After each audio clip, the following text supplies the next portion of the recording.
This is Jason Williams, co-owner of Big Fun Columbus, 672 North High Street in the middle of the Short North Business District. And with me is Will Neal. Hi there. Hello, Will.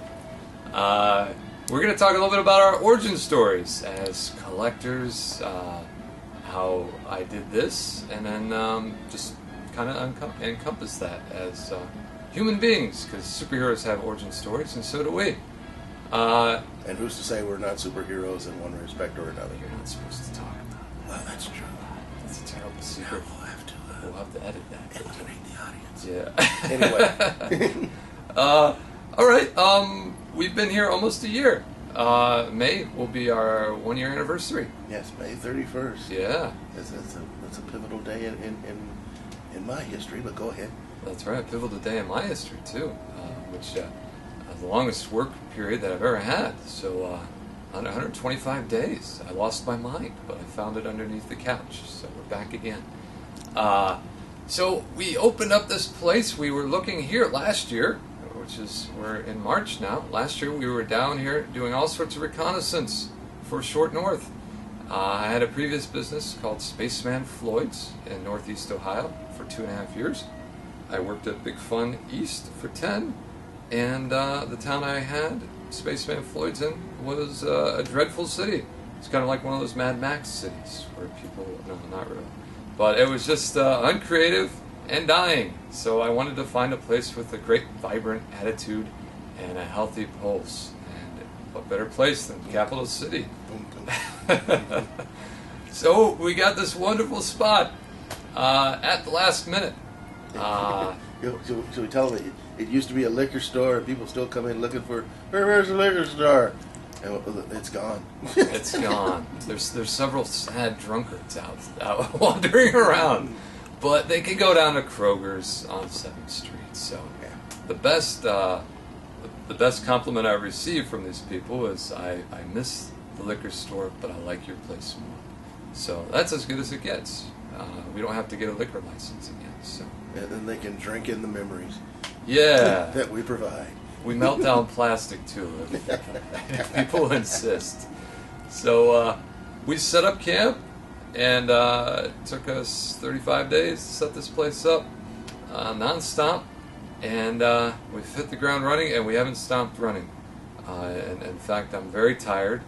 I'll sleep when I'm dead, and coffee has been keeping me going. I've replaced my blood with coffee.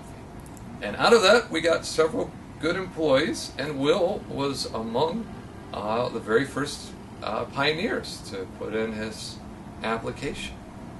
And I think you brought me toys. Did you? Did you groom me with toys at first? Well,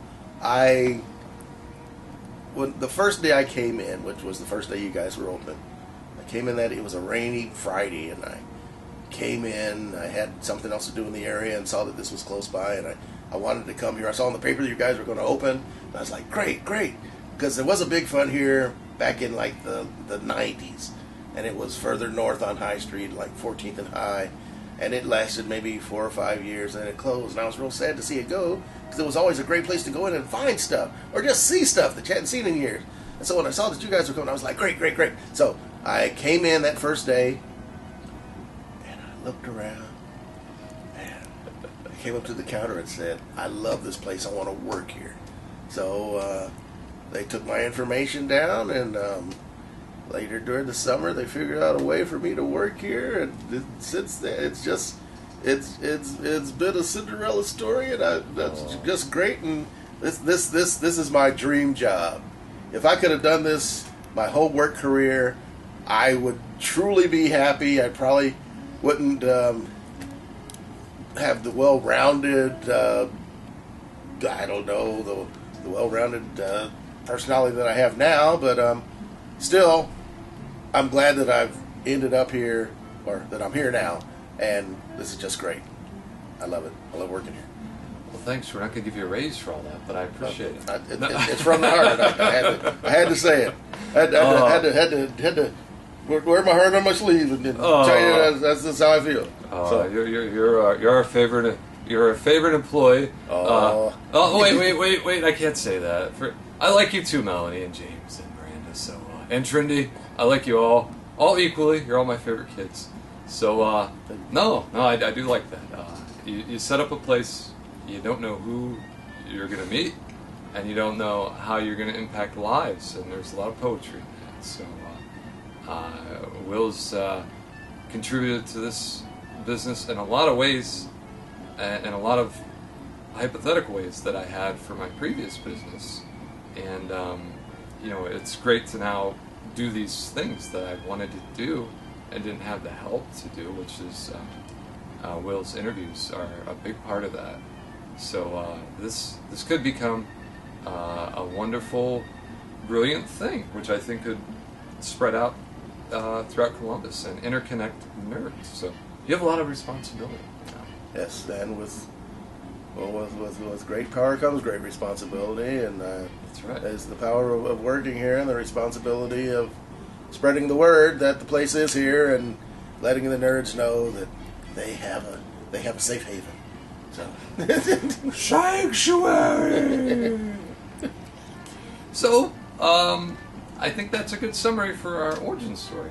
Okay. I mean, there's no radioactive spiders or super soldier serum, but the gamma. Have you been infected with gamma radiation? Not to the point of gaining power, just for medical reasons. So. Oh, well, that's something. Yeah. We will try not to make it angry. When we were kids, that's the origin story, I guess. I the guess beginning so, of the yeah. origin story. I did tell somebody this story yesterday because he was talking about getting toys from his uncle and how that inspired him to be a collector. I got a stack of Captain America comics from my uncle when I was 5. He didn't want them anymore. I got about 30 Captain America comics, and it was all downhill after that.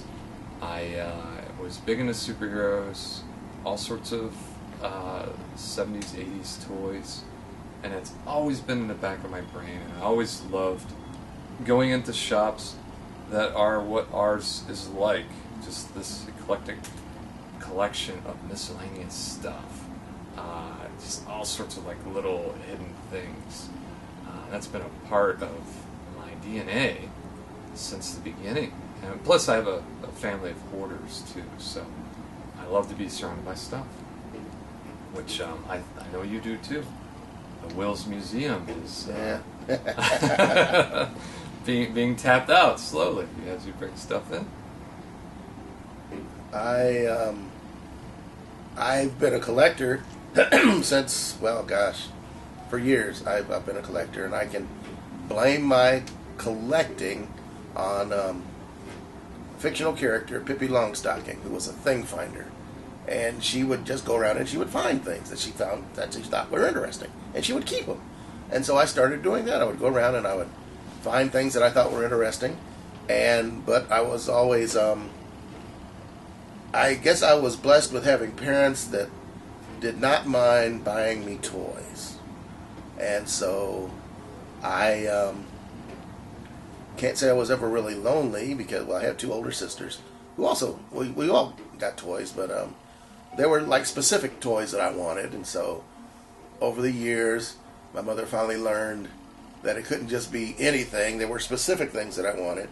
So when I finally taught her that was, the thing, she started buying specific things, and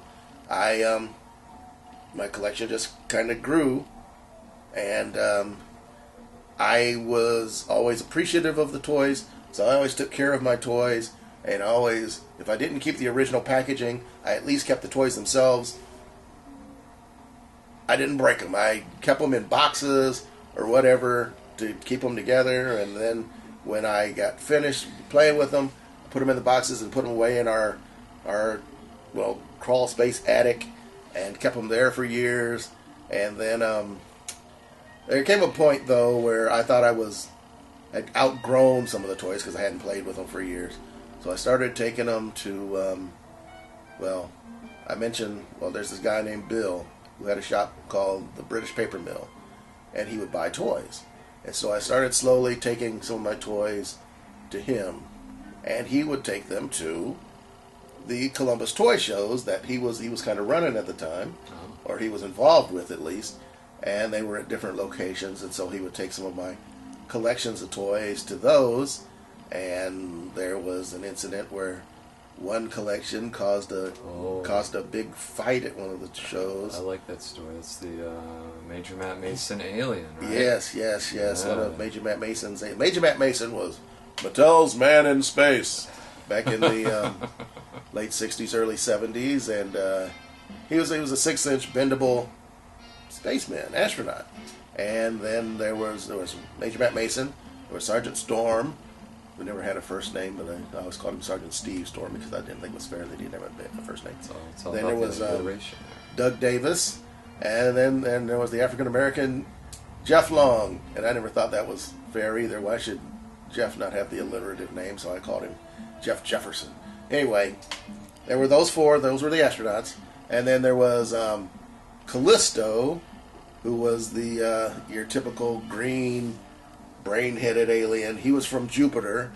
And then there was another alien whose name escapes me right now, but he was had a pink bug type head and a purple armor suit. There was another alien too, Captain Laser, who was like a giant one in there.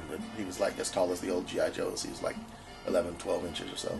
And he had buttons on his back where lasers would shoot out of his eyes and out of his hand. Anyway, it was the pink alien that caused the uproar, because this alien had this weapon that would shoot these like puffballs. Anyway, it's not important what it shot or anything. It's the fact that I had the alien, I had all of his pieces, everything was all together, and apparently most people that had this alien and were trying to sell it, they were missing things from it. He had like arm armor and leg armor, and then he had his weapon and everything. I had all that together.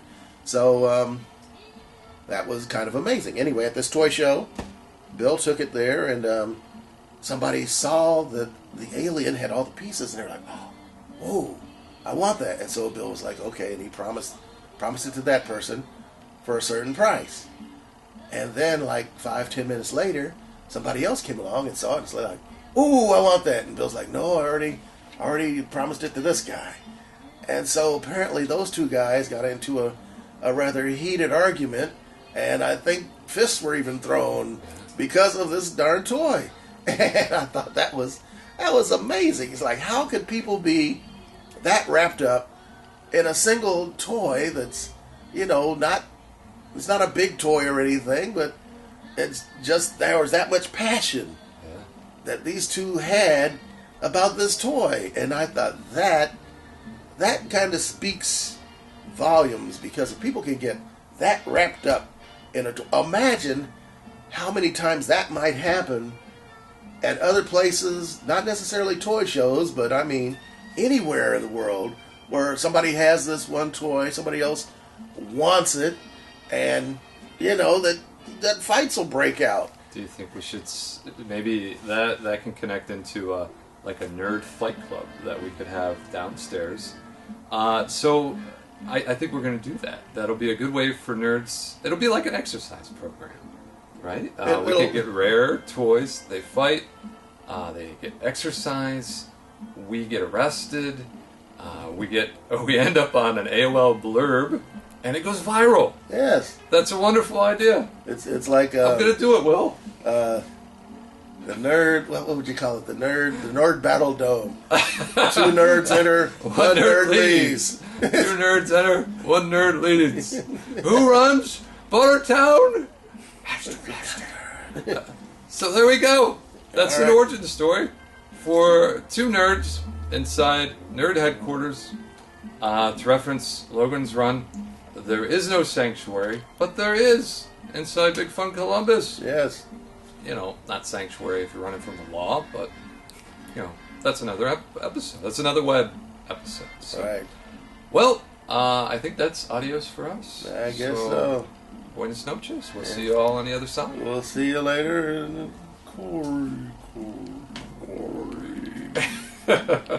That's another story, too, so you'll have to tune in next time and find out what that's about. Yeah, that's right. Stay tuned.